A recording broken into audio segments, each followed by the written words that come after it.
মসজিদে ইতিকাফ করা। খুব মনোযোগ দিয়ে শুনি। রাসূল করিম সাল্লাল্লাহু আলাইহি সাল্লাম রমজানের রোজা ফরজ হওয়ার পর থেকে নিয়ে তার মৃত্যু পর্যন্ত একটি বছরের জন্য রমজানের শেষ দশক মসজিদে ইতিকাফ করা ছাড়া ছিলেন না। একবার তিনি মসজিদে ইতিকাফে বসেছেন, কিন্তু ইমার্জেন্সি একটা কাজে মসজিদ থেকে তাকে বের হতে হয়েছে। এই জন্য তিনি পরের বছর 20 দিন ইতিকাফ করেছেন। 10 দিন হলো ওই বছরের, আর 10 দিন হলো আগের বছরে যে ইতিকাফ ভেঙে ফেলেছেন সেটার ইতিকাফের কাজা। তার মানে হলো নবীজির জীবনে কখনো ইতিকাফ এক বছর একটা রমজান মাসেও ছাড়েন নাই। এত গুরুত্বপূর্ণ আমল যে রমজানের এই আমলটা তিনি কখনোই ছাড়েন নাই। দুর্ভাগ্য আমাদের, এখানেও হয়তো বেশিরভাগ মুসলমান আমরা জীবনে একবারের জন্য রমজানের শেষ 10 দিন ইতিকাফ করি নাই। যে আমল নবীজি জীবনে কখনো ছাড়েন নাই সেটা আপনি জীবনে একবারও করেন নাই। এর চাইতে বড় হতভাগা উম্মত আর কি হতে পারে? ভাইরা আমার, 3টি আমলের নগদ তৃপ্তি আমি অন্তত অনুভব করি। আমি আমার সে অভিজ্ঞতার আলোকে আপনাদের উদাত্ত আহ্বান করতে চাই, রমজানের শেষ দশকে আপনারা ইতিকাফ করুন।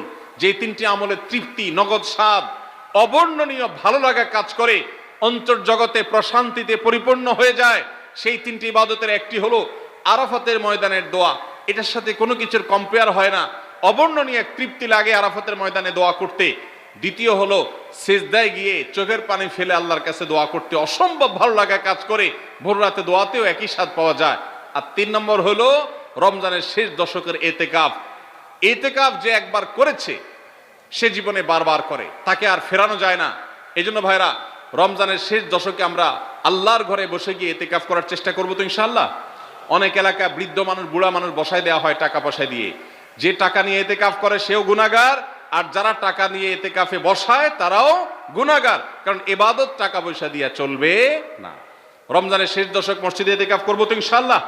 আল্লাহ আমাদেরকে তৌফিক দান করুন। যুবক ভাইরা, একটাবার বসে দেখেন, অসম্ভব ভালো লাগা কাজ করে। মনে হয় যে আল্লাহর মেহমান আমি, এই ফিলটা হয়। কারণ আল্লাহর ঘরে এসে বসে আছেন আপনি কারোর কাছে কোনো কিছু চেয়েছেন, চাইতে চাইতে একটা পর্যায়ে তার পাও জড়িয়ে বসে গেলেন, একদম বসে গেলেন, তার ঘরের সামনে বসে পড়লেন। ইতিকাফটা অনেকটা এরকম। রমজানের প্রথম 20 দিন আল্লাহর কাছে হাত দিয়ে দোয়া করলাম, আর শেষ 10 দিন একজন মসজিদে গাঁটটি বসকা নিয়ে পড়ে গেলাম। ব্যাপারটা হলো কারো পায়ে ধরে পড়ে যাওয়ার মতো।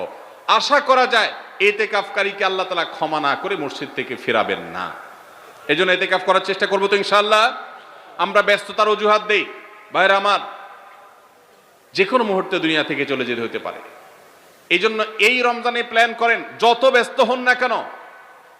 আমি তো আমার সমস্ত ব্যস্ততাকে এক পাশে ঠেলে রেখে, আল্লাহ আমাকে যখন থেকে তৌফিক দিয়েছেন রমজানের শেষ দশক ইতিকাফ ছাড়া বাইরে থাকবো এটা চিন্তাও করি না।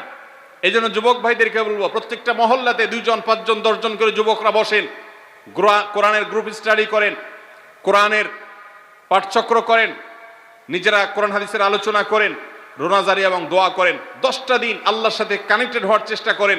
12 মাস ইবাদত, দাওয়াতের কাজ, ইসলামের কাজ করবেন, ইনশাআল্লাহ সেখানে বরকত পাবেন। রমজানের শেষ দশকে ইতিকাফ করবেন তো ইনশাআল্লাহ।